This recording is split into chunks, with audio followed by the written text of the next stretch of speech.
30 సంవత్సరాలు ఉన్నప్పుడు పోయాడు. 60 సంవత్సరాలకు ఖండం చేశారు. వినటానికి చాలా విచిత్రంగా ఉంది కదా. నిజమే, మనం కూడా మనకు తెలియకుండానే ఇదే చేస్తున్నాం మన జీవితాలు. మనకి తెలియకుండానే మన యొక్క గతంలో మనం బతికిస్తాం.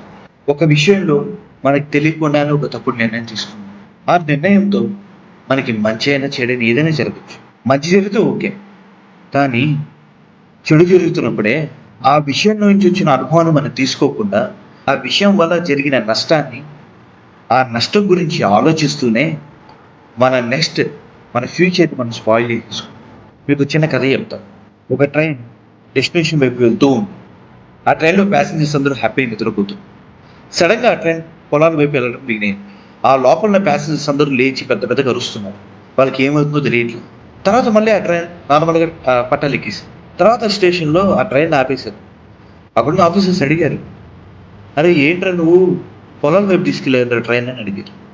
అప్పుడు ఆ డ్రైవరు, సార్ ట్రాక్ మీదకి ఒకడు వచ్చి నిల్చున్నాడు సార్ చెప్పు. వెంటనే ఆఫీసర్స్ అడిగారు, ఎక్కించేయాల్సి కదా, ఒకడి గురించి అంతమంది జీవితాలు పలంగా పెడతావా అని అడిగారు.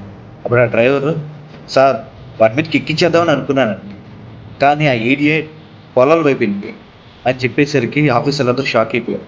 మనం కూడా ఒక సమస్య వచ్చినప్పుడు కొన్ని నిర్ణయాలు తీసేసుకున్నాం. ఆ సమస్య వెళ్ళిపోయినా కూడా ఆ నిర్ణయాలను పట్టుకొని వేలాడుతూ కీలకమైన విషయాల్లో బ్రేక్ రావాలంటే గతంతో తెగదంపులు చేసుకోవాల్సి, అప్పుడే మన అసలైన డెస్టినేషన్ స్టార్ట్ అవుతుంది.